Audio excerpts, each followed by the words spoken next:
celebrate our Provincial Health Summit, mahambal din nato.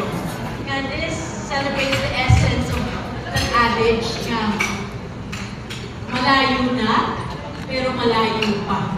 Diba? I might have a mix of the two. Pero doon na, that long view. Because we have achieved so much.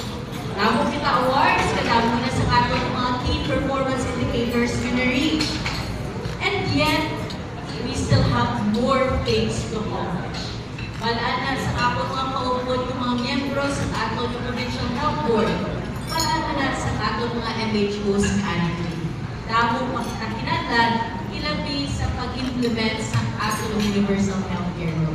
Nagpasalamat din ako kayo natapos na si Dr. Q ka-present sa iya status, si Dr. Tuto sa iya direksyon, makapos na lang ang ako nulubrahon, kahit to re-emphasize na lang. We need to work together para mag-best implementer kita sa UHC kay amugit na ang kinahanglan sa atong mga kasimanwang Ilonggo.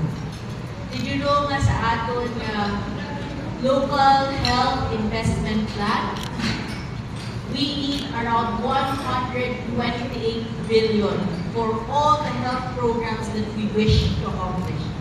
Ang muna kadamo.